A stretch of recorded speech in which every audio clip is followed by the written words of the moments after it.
Okey. Okey. Sebelum kita mulakan, saya nak kenalkan diri saya. Saya Nur Syazwana Azizai. Okey, boleh cari saya di Facebook ataupun Instagram Nur Syazwana Azizai.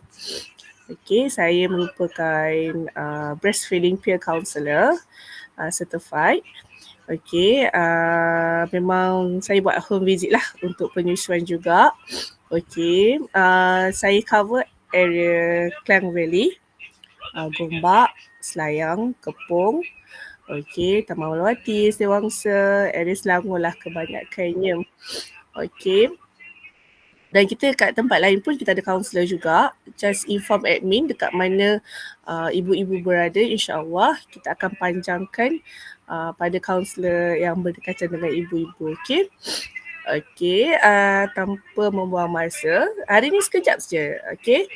Ibu-ibu jangan risau. Kita tak ambil masa yang lama.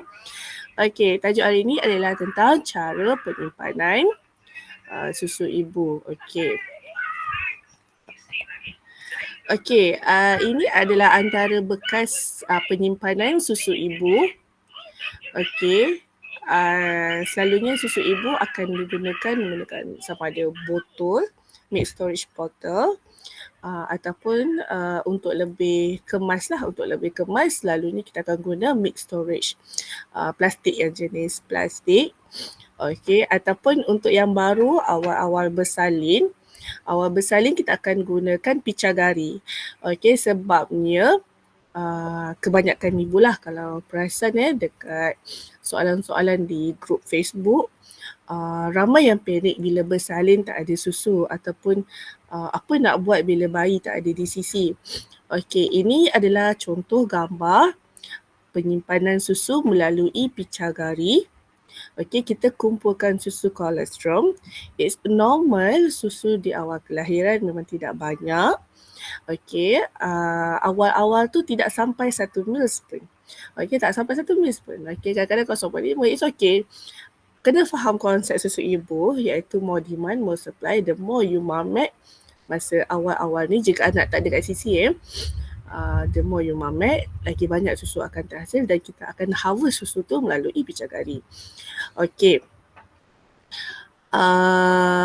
Di setiap penyimpanan susu ini wajib ada label. Okey, kalau perhatikan di sebelah kanan gambar ini, kita akan letakkan nama baby, tarikh dan masa. Tujuannya kita nak tahu bila susu tu expired lah. Okey, susu pun ada jangka hayat dia. Okey. Okey, so next adalah, ini adalah beg insulasi ataupun kita panggil cooler bag. Cooler bag ni adalah cara penyimpanan susu. Okey, ini tahan 8 ke 24 jam bergantung jenis beg dan juga jumlah pack ais yang digunakan. Okey. Seperti yang ibu-ibu lihat, beg cooler bag ni ada macam-macam jenis. Okey, so far kalau yang kita gunakan tu macam terlalu murah, dia punya jangka hayat dia agak sekejap lah. Okey, dia bukan tak tahan, dia tahan tapi agak sekejap. Okey. Alright. Okey. Kena alert tau. Ini selalunya digunakan kalau bagi ibu-ibu yang bekerja lah. Sesuai lah untuk keperluan ibu bekerja, sama ada shift pagi ataupun shift malam. Pekerjaan tu ambil masa kadang-kadang 8 ke 12 jam kan. Sesuai gunakan cooler bag lah. Okey. Pack ais sangat penting. Okey, pack ais bagi saya lah sangat penting. Kalau saya akan gunakan 2 pack ais. Memang akan tahan lebih lama lah. Okay, compare ice pack dengan ice brick, better lagi lah ice pack sebenarnya. Okay, so far yang saya guna brand Gabeck tu memang tahan lama. Okay, saya bukan pilih brand tau. Okay, ini just pengalaman lah. Sama ada Gabeck ataupun Autumns, ni yang saya guna. Okay. Okay, ni gambar ni saya credit daripada Happy Breastfeeding Malaysia. Okay, ini adalah contoh bagi ibu-ibu yang bekerja. Kalau dilihat kan, ada corong pam. Ini digunakan di tempat kerja. So ibu-ibu yang bekerja tidak perlu bila guna cuci. Sebaik-baiknya memanglah. Okey, memang sebaik-baiknya bila kita guna tu kita akan cuci. Tapi di tempat kerja kita perlukan sabun pencuci tu, dia punya syarat untuk kebersihan tu perlu ada sabun cuci botol tu, perlu dengan air yang betul lah dan dia perlu kering. So untuk cara yang lebih jimat masa, tidak perlu setiap kali guna nak cuci, tak perlu. Boleh guna ziplock tu, okey, ziplock plastik tu, simpan corong pam bersama hasil perahan tu secara nipis je. Okey, seperti dalam gambar ni, nampak lebih kemas kan? Okey, macam mana nak dapat nipis macam tu? Okey, macam mana nak dapat tipis yang macam tu? Kalau ibu-ibu gunakan, contohlah hasil perahan tu, kedua-dua beras perahan tu dapat dalam 4 ounce contohnya. So dalam setiap feeding anak kita akan simpan 2 ounce kan? Okey, so boleh guna plastik yang lebih besar. Plastik yang lebih besar maksudnya dalam 5 ounce punya plastik, kita isi susu 2 ounce. So kita akan dapat susu yang lepih dan jimat ruang. Lebih kemas sebenarnya. Kan? Okey. Dan nak uruskan pun lebih mudah. Okey. Macam ni. Nampak teratur lah. Kalau tak ada masa nak buat macam ni pun tak apa sebenarnya. Tapi kena faham sistem FIFO. Okay, first in, first out. Okay. Okay, susu yang baru diperah. Okay, ini kan sebenarnya kan saya dapati ramai yang salah faham sebenarnya ya. Okay, ketahanan susu ni ianya bergantung pada keadaan sekeliling dan juga suhu. Okey, ketahanan kalau suhu bilik itu bersuhu 25 ke 37 Celsius 4 jam. Okey, 4 jam. 4 jam kalau bilik itu di dalam bilik berhawa dingin, aircon, walaupun ibu rasa sejuk, contoh yang paling utamalah di tempat kerja. Okey, tempat kerja ataupun di rumah lah contohnya kan. Suhu di tempat kerja aircon tu 16 Celsius. 16 tu sejuk lah kan. Sepatutnya kalau kefahaman ibu-ibu selalunya 8 jam. Betul tak? Tapi sebenarnya tak boleh. Okay? Kita tetap akan pilih untuk minimalkan susu yang baru diperah pada suhu luar, suhu bilik. Kerana kita kena faham tau, bila dalam satu ruang, walaupun suhu dalam satu ruang itu adalah 16 Celsius, tetapi kita ada beberapa orang manusia di dalam ruang itu. Apabila satu bilik, satu ruang itu, walaupun suhunya 16 Celsius, tetapi ada penghuni di dalamnya, suhu tu tidak akan jadi 16 Celsius sebenarnya. Dia akan mempengaruhi faktor sekeliling kerana ada manusia di dalam itu. Okey, sebab itu kita tak nasihatkan ibu-ibu jika tiada keperluan untuk meletakkan susu yang baru diperah di suhu bilik. Walaupun bilik tu sejuk beraircon, sangat tidak digalakkan. Kerana susu ibu adalah terhasil daripada bakteria-bakteria yang baik. Okey, dan suhu Malaysia sangat panas. Okey, kita tak galakkan pun. Walaupun boleh tahan 4 jam di suhu luar ni, tapi kita tak galakkan, sangat tidak galakkan. Jika tiada keperluan, it's okay, letak sahaja dalam cooler bag, letak sahaja di chiller. Okey, sangat tidak digalakkan walaupun bilik ruang itu bersuhu 16 Celsius, 20 Celsius, ibu memilih untuk simpan 8 jam di luar. Saya ingatkan sekali lagi, faktor sekeliling manusia yang ada di dalam ruang itu akan mempengaruhi perubahan suhu. Okey, sebab itu sangat tidak digalakkan.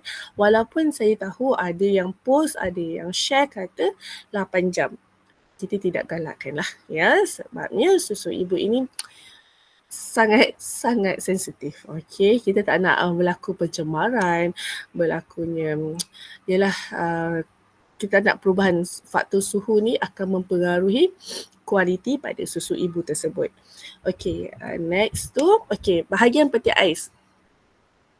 Okey, seperti dalam saya izinkan ibu-ibu untuk screenshot ataupun buat nota untuk post ke media sosial. Bagus sebenarnya, memang ini tujuan kita supaya lebih ramai aware pasal ni. Okay, tajuk ni sangat mudah, sangat simple, tapi percayalah cakap saya sebab ramai lagi yang tak tahu.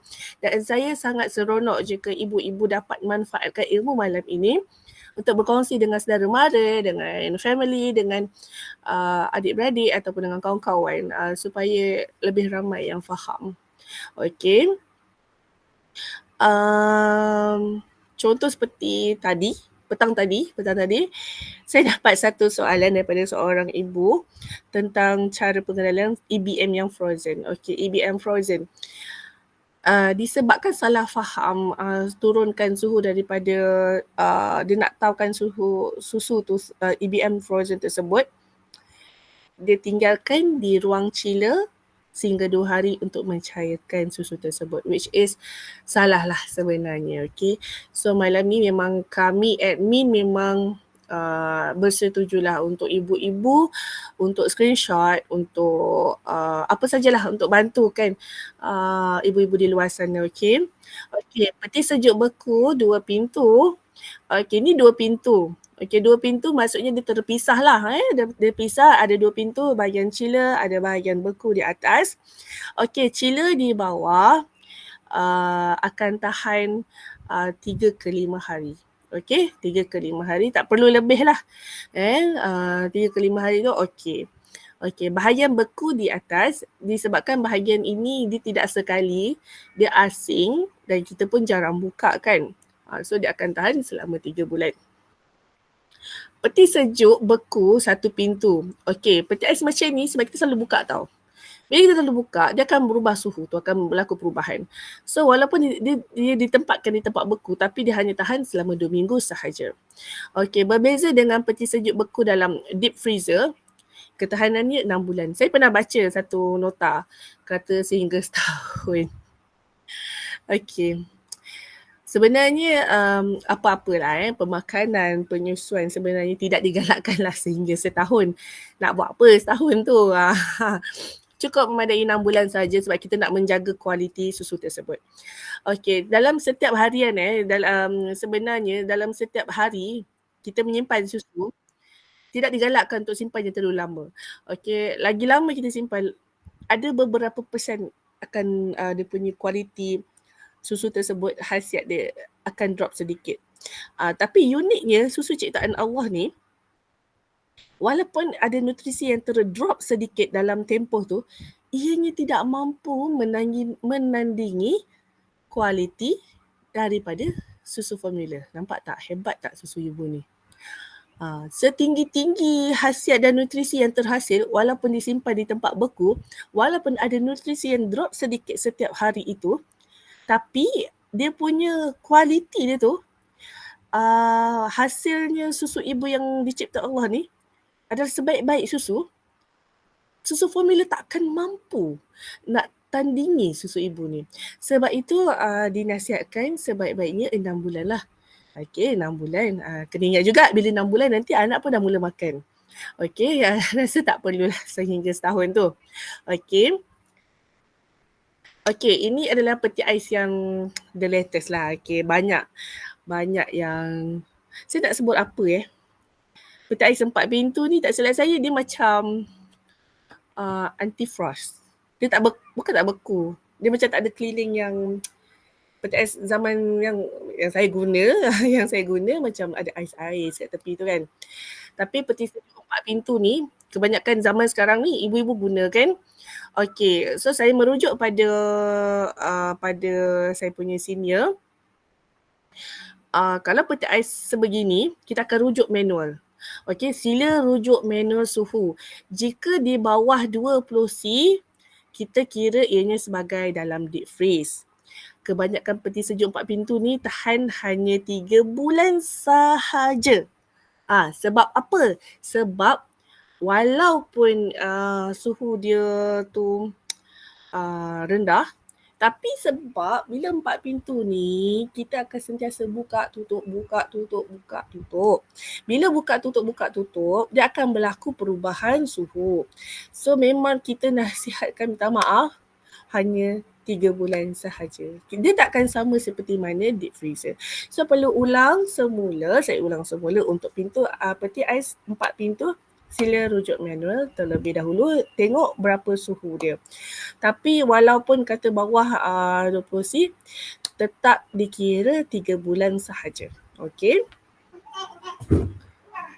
Okey, ini adalah soalan-soalan popular. Nak simpan susu ibu sangat-sangat popular. Okey, yang pertama, susu perahan kiri dan kanan boleh campur ke? Ya, boleh. Minta maaf ya, ada suara background. Okey, ya boleh. Susu perahan kiri dan kanan boleh campur, tak ada masalah. Mitos sahaja yang kata kiri air kanan dan si tu. Mitos. Okey. Peti ais saya campur makanan mentah ke mentah, boleh ke simpan susu? Boleh. Okey, boleh. Tapi dengan syarat adalah dengan memastikan bahan mentah, contohnya ayam ke ikan ke kan.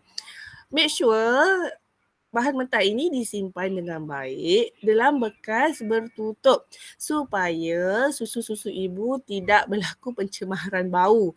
Okey. Janganlah simpan makanan, beli ayam dalam plastik terus bubur dalam peti ais. Tu salah cara tu sebenarnya. Kita kena lebih alert lah. Okey. Okey, saya tengah buat stok susu tapi hasil perahan tidak sampai 1 ounce. Bagaimana nak simpan ya? Okey, tak ada masalah. Okey, hasil perahan daripada tempoh 24 jam. Contohlah ibu pukul 10 pagi buat tandem. Okey, tandem tu, ni cerita nak buat stok susu lah. Tandem tu sebelah direct feeding, sebelah lagi kita pump. Hasil perahan tu mungkin tak sampai 1 ounce. Mungkin sampai 1 ounce. Tapi sebab kita nak bekalkan pada pengasuh, 2 ounce sahaja pada pengasuh kan. Macam nak buat? Okey, caranya boleh campur susu dalam tempoh 24 jam tu, tapi dengan syaratnya susu kedua-dua ni perlulah dalam keadaan yang suhunya sama. Okey, contoh baru perah sekejap tadi. Make sure letak dulu di chiller, samakan susu yang nak dicampur tu. Lepas tu baru boleh campur lah. Okey, tapi dia punya expired dia akan ikut tempoh yang first punya. Faham tak? Contoh ada susu A dengan B. Susu A kita perah sebelum tu, mungkin dalam pukul 10 pagi tadi. Susu B baru perah sekejap tadi. So kita akan ikut yang A punya expired. Jangan ikut yang B punya expired. Okey, benarkah susu baru diperah perlu letak di luar sebelum simpan chiller? Tak perlu. Sebab tu saya nasihatkan tadi, jika tak ada keperluan untuk digunakan, simpan je. Susu yang baru perah tu simpan sahaja. Okey. Kalau tak ada keperluan, kita simpan saja. Tak perlu nak biarkan dekat suhu bilik 4, 5, 6 jam baru nak simpan chiller ke, baru nak simpan cooler bag, tak payah. Kalau nak letak kat suhu bilik pun tak apa kan. Kita nak jaga kualiti tu, so tak perlulah. Okey, cara urus EBM frozen ni rentetan daripada soalan tadi lah sebenarnya.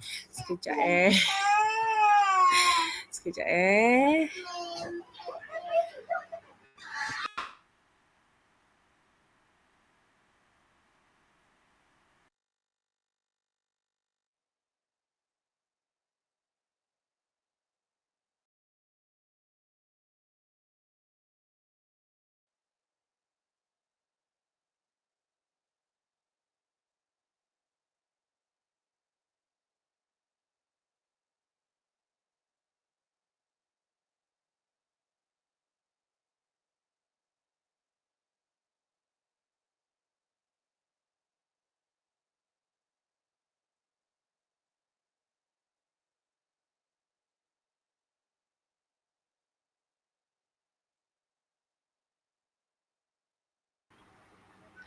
Maaf ada anak kecil kan, dia meragam sekejap.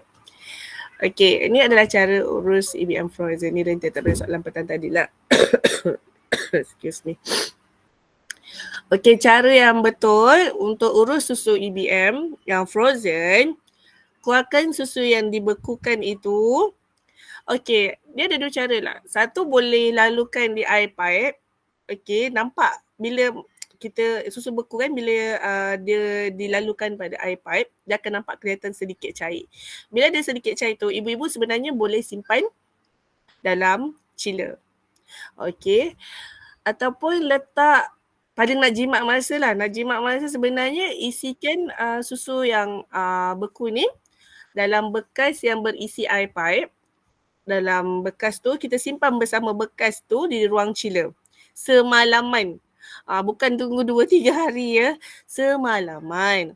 And then pindahkan EBM ke dalam botol siap-siap untuk dihantar ke pengasuh. Ni bila susu dah cair lah. Okey, bila susu dah cair, esok pagi tu boleh transfer ke dalam botol siap-siap. Jangan guna microwave, jangan guna air didih panas. Takat suhu yang dibenarkan untuk memanaskan susu ibu adalah 37 ke 40 Celsius sahaja. Kalau susu tu sejuk lagi macam mana Kak Nurul? Okey, sebenarnya baby tak ada isu pun kalau minum susu sejuk. Okey. Ramai je yang buat sebenarnya. Tak ada pun nak panas-panaskan, bagi je susu sejuk tu. Tak ada isu pun. Apatah lagi yang sedikit dingin tu kan. Kalau macam kita panaskan tapi dia still sejuk, tak ada masalah sebenarnya. Kembung perut pada anak tak ada kaitan dengan suhu pemakanan ke suhu menyusu, tak ada kaitan. Tu mitos. Okey, tak ada masalah pun untuk bagi susu anak yang sejuk sebenarnya pada anak. Dan susu sejuk ni sebenarnya membantu sangat-sangat kalau anak tu sedang tumbuh gigi. Tumbuh gigi tengah tak sihat. Tu salah satu cara untuk bagi anak terima susu lah. Sama ada kita ubah suhu susu tersebut ataupun kita bagi je susu EBM yang frozen, dia akan jadi macam aiskrim lah untuk dia minum. Okay, so tak ada masalah pun sebenarnya walaupun sejuk. Tak ada isu pun sebenarnya. Tu salah tu. Okay, Siti Suliha, terima kasih sebab sharing. Saya perasan juga sebenarnya, keluarkan susu dari freezer, terus rendam air panas kowe. Okay, salah sebenarnya cara tu. Sebabnya, okay, kita bayangkan susu ibu ni, dia ada bakteria yang baik, yang bagus sangat untuk usus perut kita kan. Bila bakteria ni, dia bila dalam suhu yang sejuk, bakteria-bakteria baik ni, sel-sel hidup ni sebenarnya, dia tidur tau. Dia tidur. Dia tak mati, dia tidur. Tapi bila kita panaskan dia secara mengejut, automatik susu ni dah tak jadi apa dah. Dia dah rosak dah. Sebabnya sel-sel hidup tu mati terus. Okey, mati disebabkan kerana suhu yang mengejut tu. Tu yang kita tak nak sebenarnya. Okey. Setahun tu rule lama kan. Betul Amar. Memang betul. Setahun tu rule yang lama dan kita tak ikut pun benda-benda macam tu sebenarnya. Susu baru diperah jika letak dalam cooler bag boleh tahan berapa lama ya? 8 jam ke? Iya, betul. 8 ke 24 jam. Dia sebenarnya depends on pada jenis bag jugalah. Okay, kalau bag tu kualiti dia bagus, dia punya kedap haba dia tu bagus, 24 jam pun boleh. Tapi sebab saya pernah jadi EP mum, susu tu paling lama lah yang dekat dalam cooler bag. Saya pernah, ini kalau bag yang biasa lah, bag saya beli kat Shopee. Tak silap saya 14 jam lah, 14 jam. Tu susu yang tahan lah. 8 lebih dari 8 jam, betul lah. Depends on berapa banyak ice pack you bawa, quality bag tersebut lah. Kalau ice pack tu nak bagus, ambil 2 pack. Okay, guna 500 gram ice pack. Okay, guna 2 pack. Last EP Maham 3 tahun lepas dah lupa semua ilmu simpan susu. Tak apa. Kita throwback balik kan. Okay.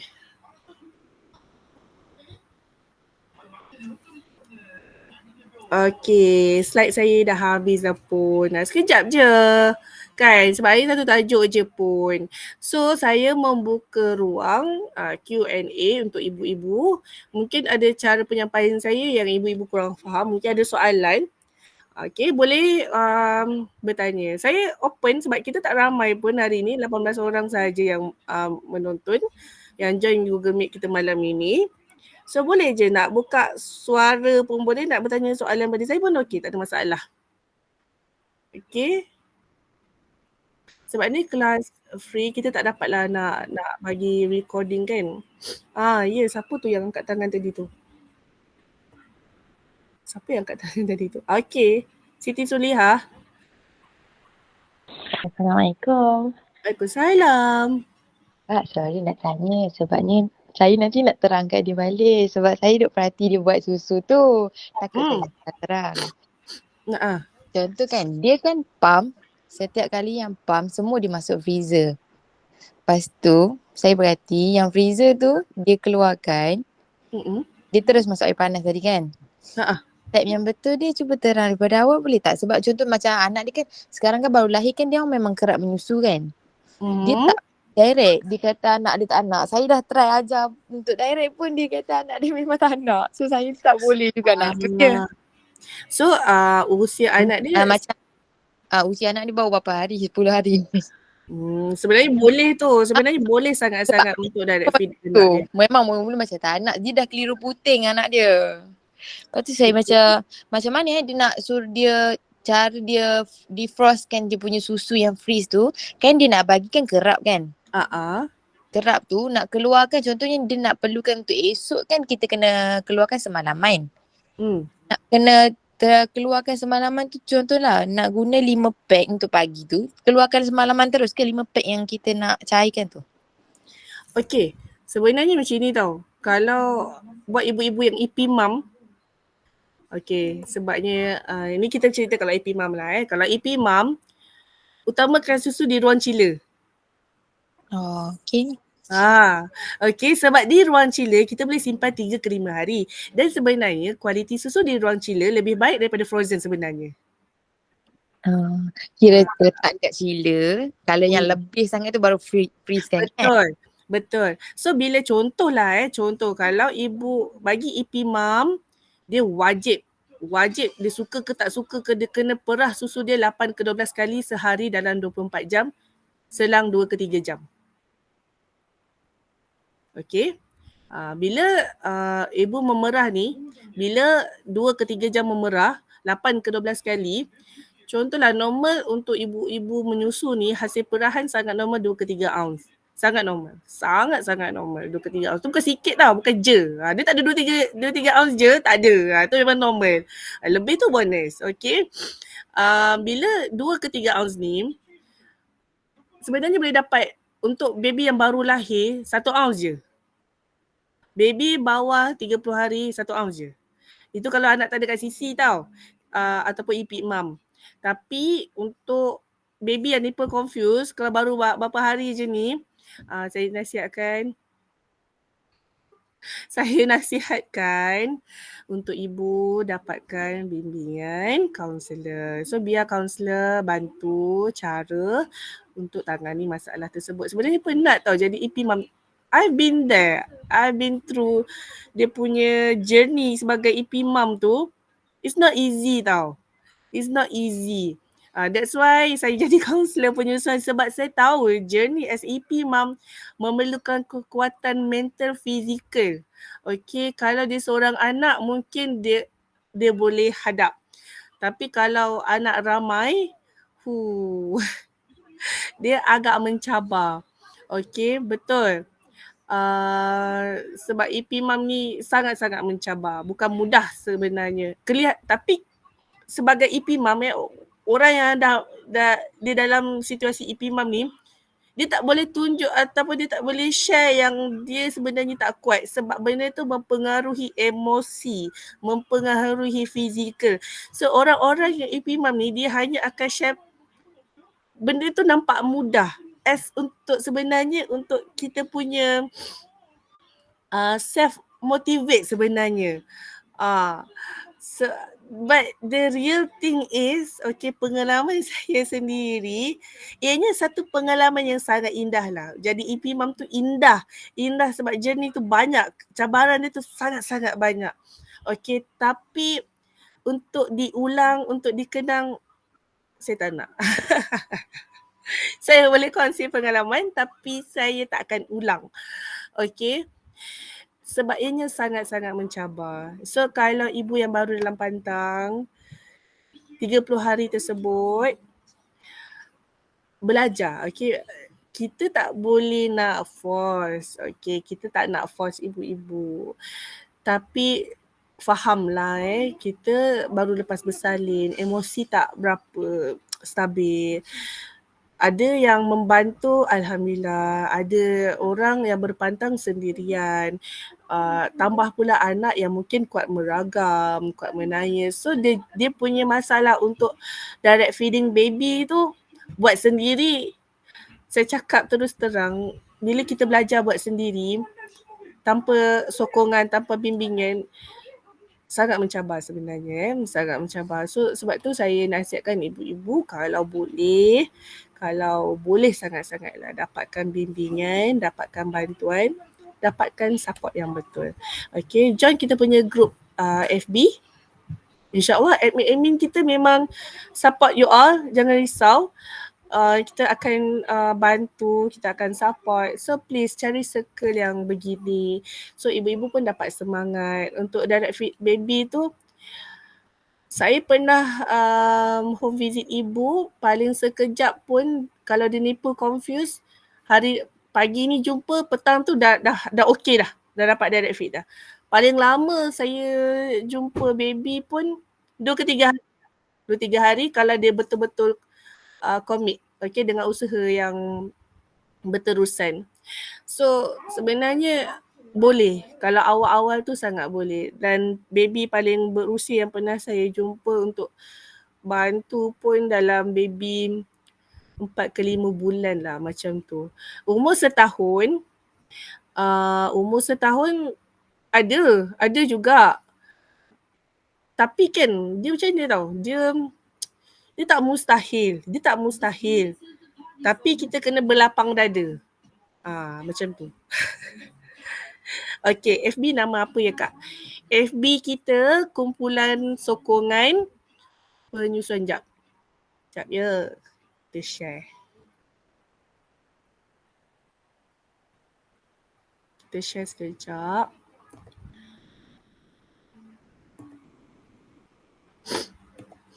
Sorry suara Kak Nurul macam serak-serak lah gitu kan. Okay, ni group support Okay. Okay, Awaluddin Muhammad. Susu perahan dah dikeluarkan dari chiller tapi baby tak habis. Okay, susu once kena ailio baby, tahan 1 jam je. Okay, tahan 1 jam sahaja. Perlu dihabiskan dalam tempoh 1 jam. Okay, Awaluddin? Boleh faham ya? Okay. Sekejap, saya nak tengok ada soalan ke? Boleh DM side breast je. Side breast lagi ada masalah flat nipple je, susah nak lah. InsyaAllah ada rezeki nak. Boleh sangat. Nur Emilia, boleh sangat. Okay, dia sebenarnya kalau dapat konsult berdepan lagi bagus sebenarnya Emilia. Sebab kita boleh bantu berdepan kan. Tapi, okay macam ni. Kak dulu just bantu through Google Meet ni. Emilia pegang breast Emilia ampu. Breast Emilia macam burger. Hujung nipple halakan ke hidung baby. Ibu jari ni sumbat arola bawah masuk ke dalam mulut anak. Boleh faham tak? Boleh jelas tak macam tu? Slow insyaAllah boleh Emilia, boleh. Sebabnya kalau boleh kita nak seimbangkan. Jangan bagi sebelah saja. Bentuk nipple tak jadi isu sebenarnya. Tapi betul kita perlukan bimbingan lah cara yang betul. InsyaAllah boleh. InsyaAllah Kak Nurul doakan moga rezeki, ada rezekinya boleh belajar secara face to face. Okay. Kalau Google Meet ni membantu pun, kalau ada soalan nak tanya pun boleh.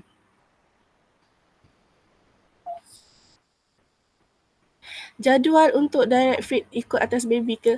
Okey, Edina Batrisha, kita tak susukan anak by clock.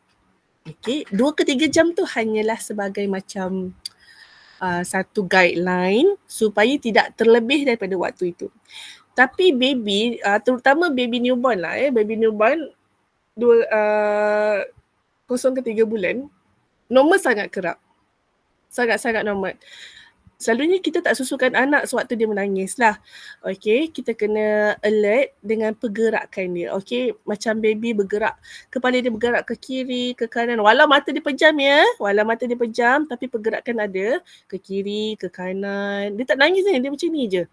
Okay, tu tanda nak susu juga. Okay, dia macam menggeliat-geliat sikit, offer je susu. Okay, bagusnya bila kita kerapkan susu, kita kena faham. More demand, more supply. You nak banyak susu kan? Bagi susu anak banyak-banyak. Bagi lebih kerap, insyaAllah. Okay? Betul. Kan bila once WDF tu memang lebih relax sebenarnya. Kalau compare kita nak pump ni, it's not easy, betul.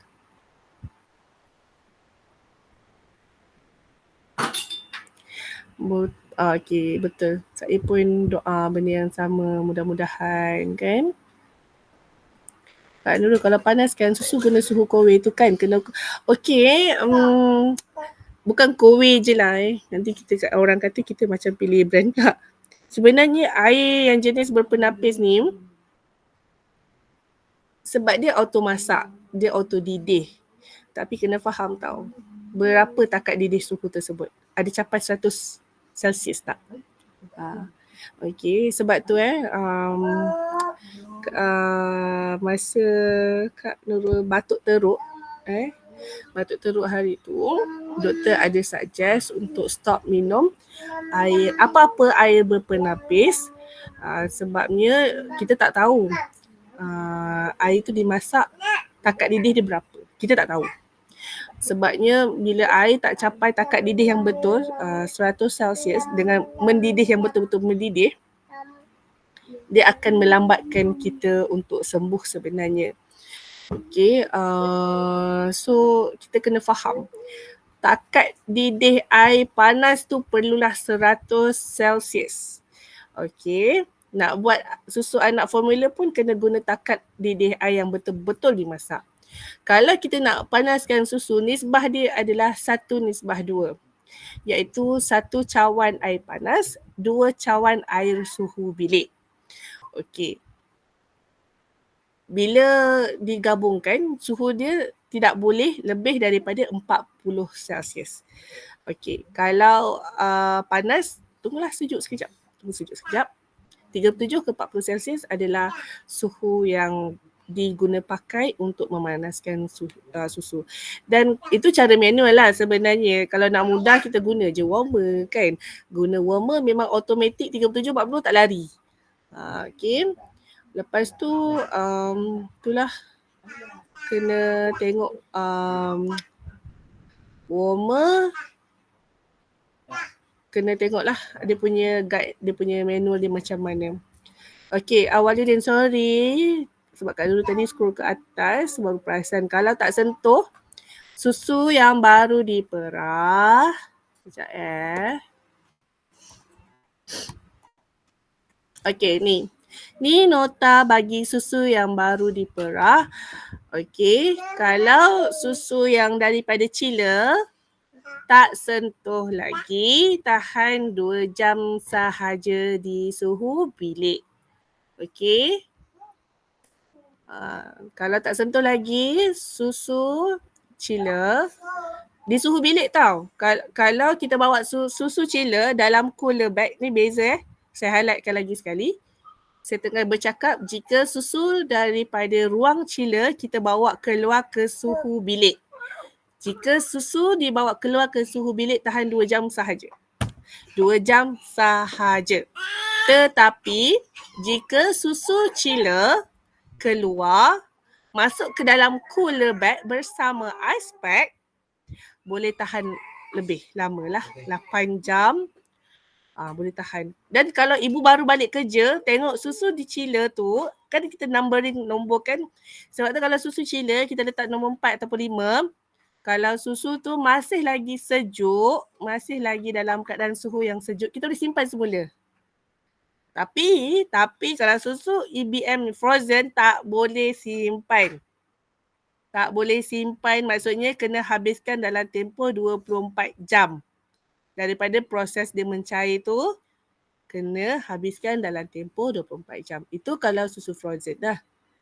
Kalau susu chiller, boleh simpan semula kalau dia masih sejuk. Okey, Emilia dah buat tapi dia macam susah nak latch sampai luka darah. Itu maksudnya kan, mulut anak tu dia tak deep latch dengan you punya nipple. Kalau dia cuma kat depan, kalau Emilia masukkan, pegang betul-betul hidung baby tu, halakan nipple tu, kita pegang kan, nipple flex tu tak nampak nipple kan, tapi kita nampak yang hujung tu, kita halakan ke hidung baby, kita tekan areola masuk ke dalam mulut, insya-Allah akan masuk ke dalam. Okey.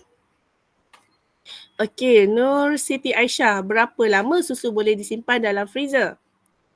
Okey, freezer tu nak tengok tau. Okey, kita balik pada nota tadi. Okey, freezer tu kalau deep freezer tahan 6 bulan. Okey, kalau beku yang jenis 2 pintu, 1 pintu ni, okey, dia tengok nota sini.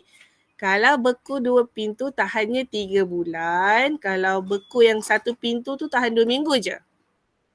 Dia takkan lebih. Janganlah nak simpan lama-lama sangat kan. Tak nak. Boleh. Sebenarnya walaupun dia tidur, sumbat je breast pun boleh. Ya, boleh Edina. Sebab tu kita, sekejap, Kak Nurul nak share lah satu gambar ni. Sekejap ya. Baby cues feeding.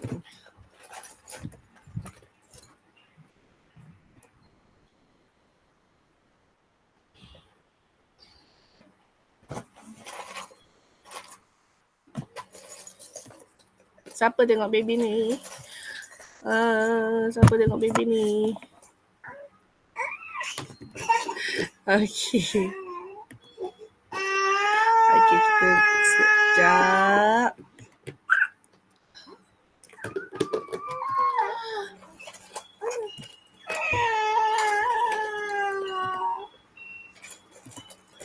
Okey.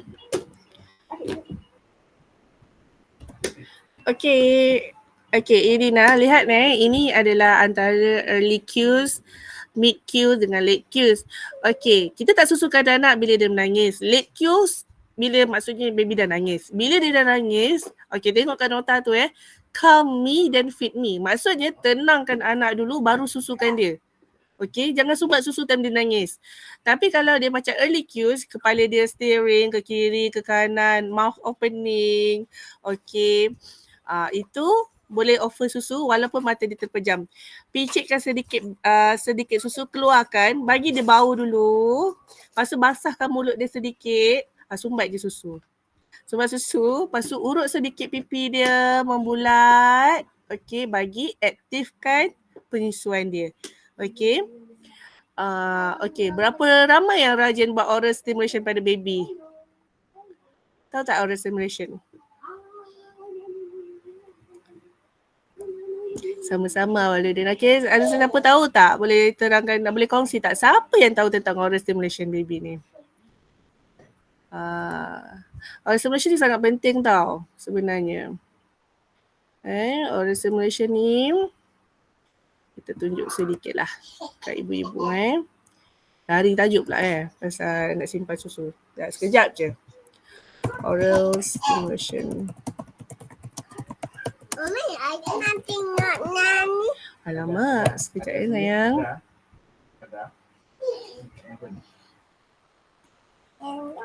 Okay.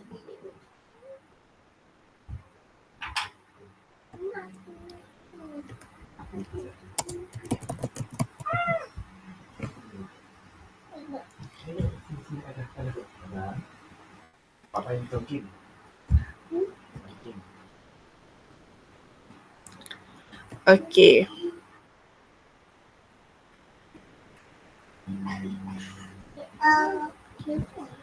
Sekejap ya.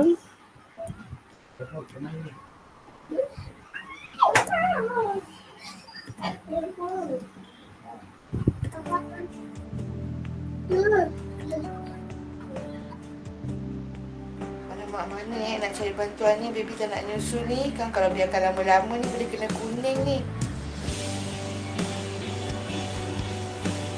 Oh, CLP Johor. Kena telefon lah. Hello, CLP?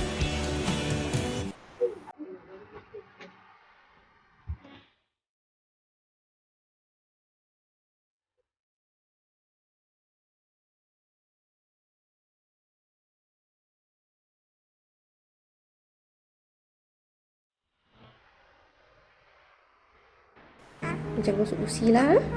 Okey. Macam ni. Okey, then ni akan promote lidah dia untuk jilat. Okey, bibir. Okey. Atas.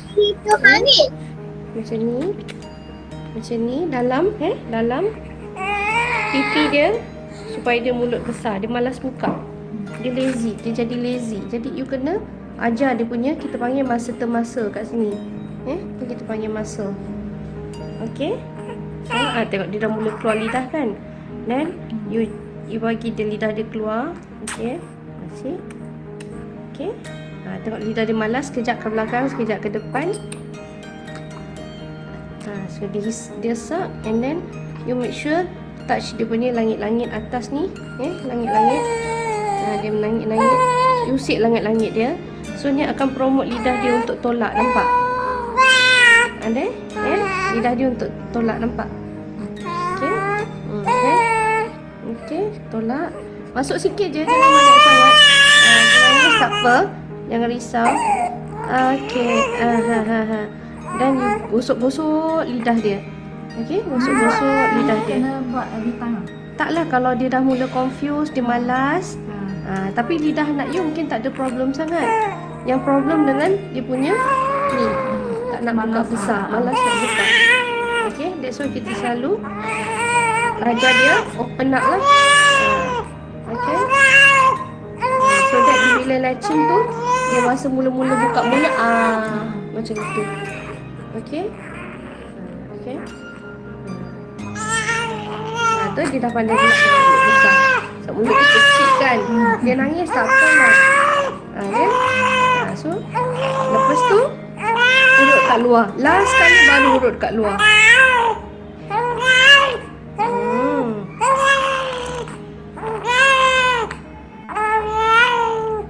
Okey, urut kat luar. Kita pergi daripada dalam ke luar, bukan luar ke dalam. Sebab luar tu ada kuman-kuman, kita tak nak dia masuk. So jadi last kali kat luar. You faham Okey? Okey, macam tu je.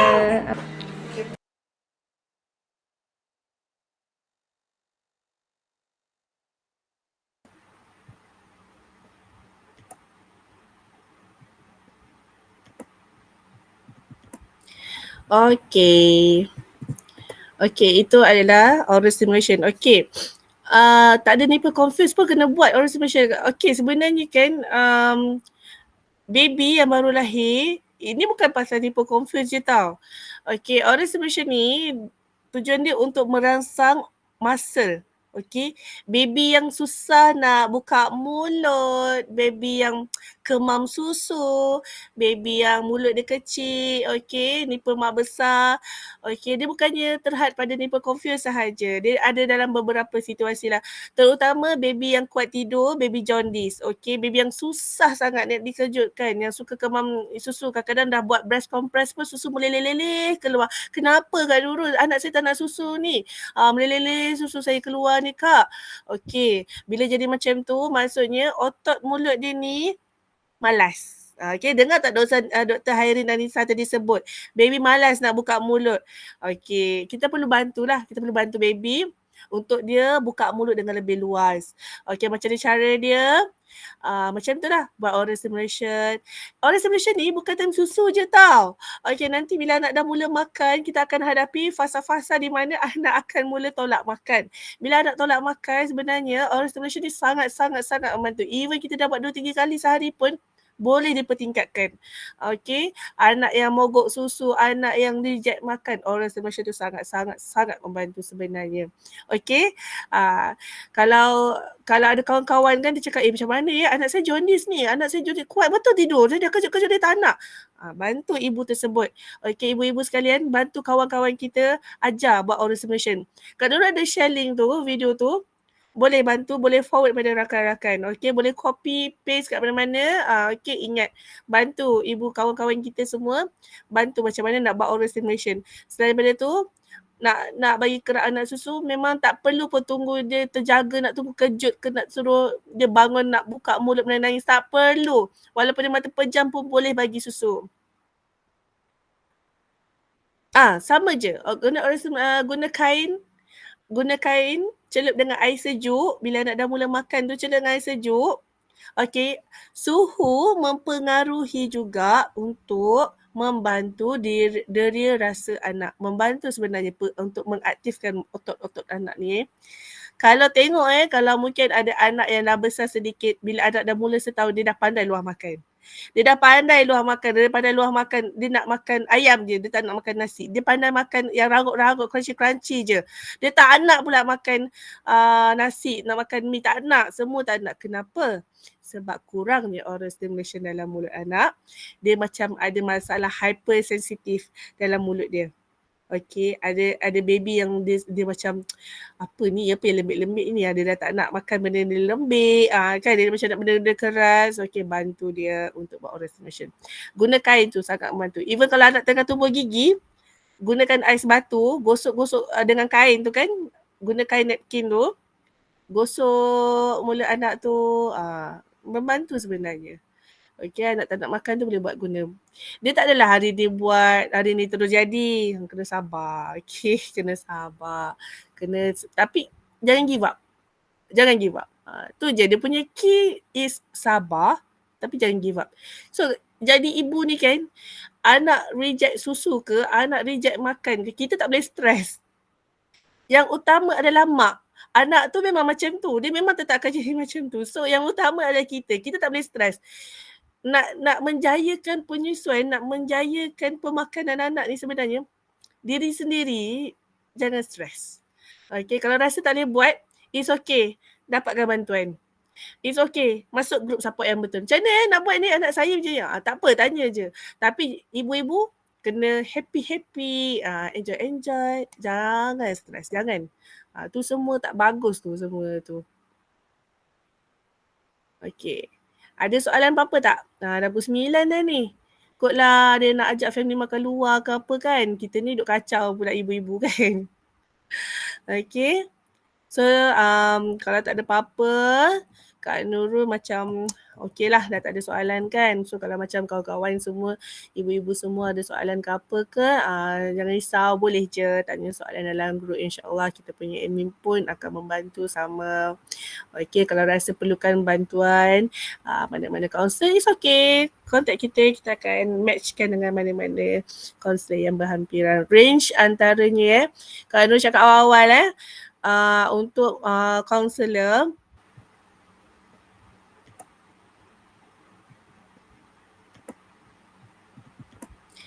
Okay, itu adalah oral stimulation. Okay, tak ada nipple confuse pun kena buat oral stimulation. Okay, sebenarnya kan baby yang baru lahir, ini bukan pasal nipple confuse je tau.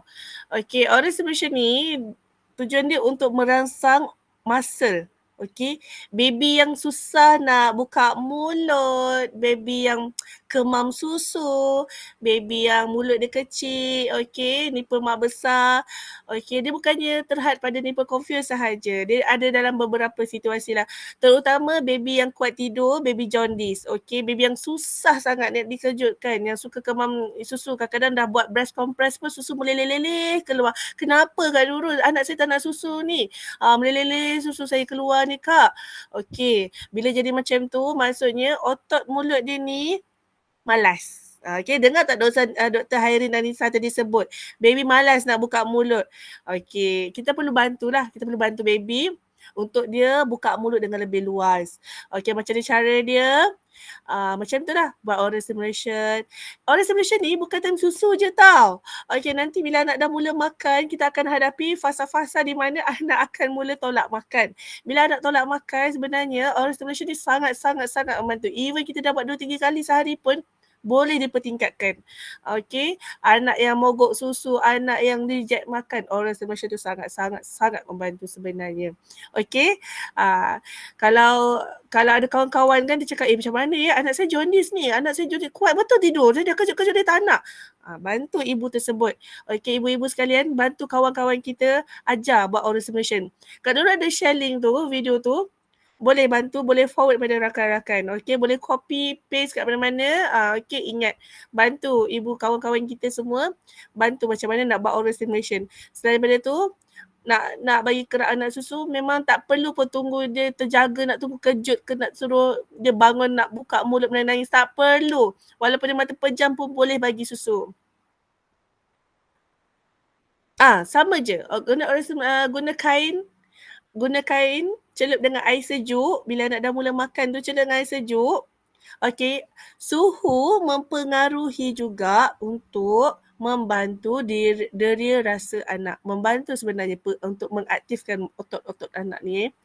Kalau tengok kalau mungkin ada anak yang dah besar sedikit, bila anak dah mula setahun, dia dah pandai luah makan. Dia dah pandai luah makan, dia nak makan ayam je, dia tak nak makan nasi. Dia pandai makan yang rangut-rangut, crunchy-crunchy je. Dia tak nak pula makan nasi, nak makan mi, tak nak. Semua tak nak. Kenapa? Sebab kurangnya oral stimulation dalam mulut anak. Dia macam ada masalah hypersensitif dalam mulut dia.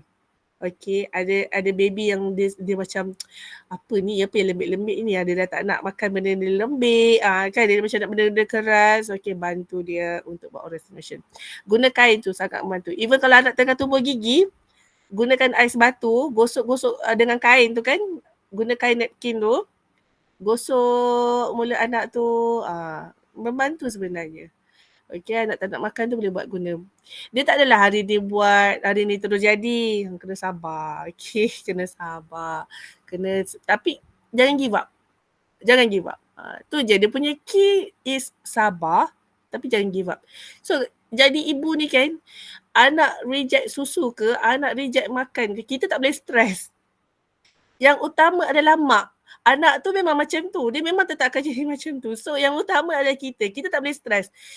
Nak menjayakan penyesuaian, nak menjayakan pemakanan anak ni sebenarnya, diri sendiri jangan stres. Okay, kalau rasa tak boleh buat, it's okay. Dapatkan bantuan.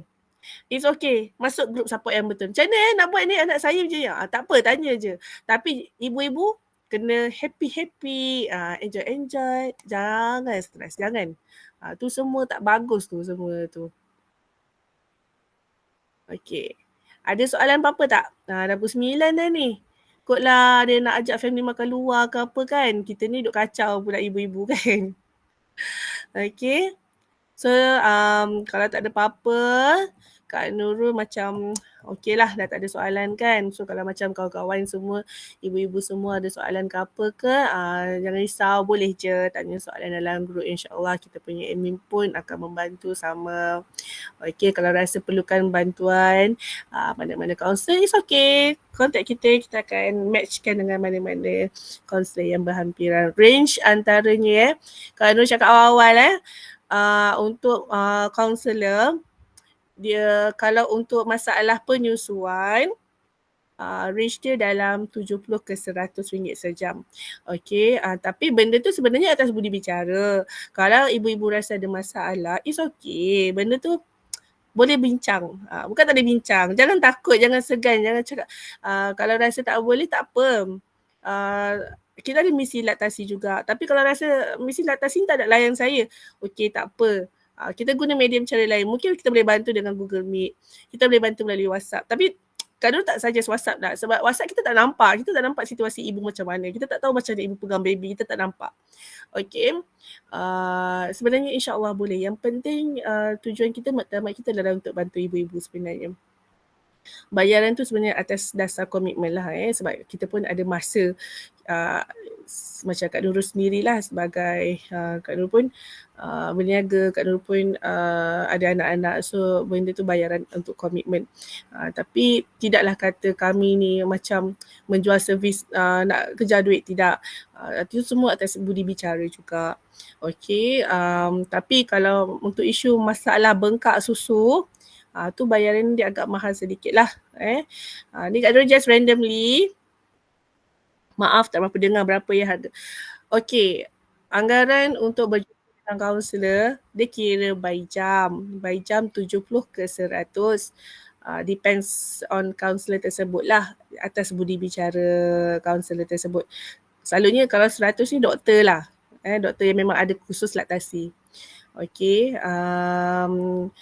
Ya, lain-lain tu 70 ke 90 lah selalunya. Even Kak Nurul pun 90 sejam. Tapi kita punya sesi tak adalah sampai 3-4 jam mak. Tak ada, maksimum pun 2 jam je.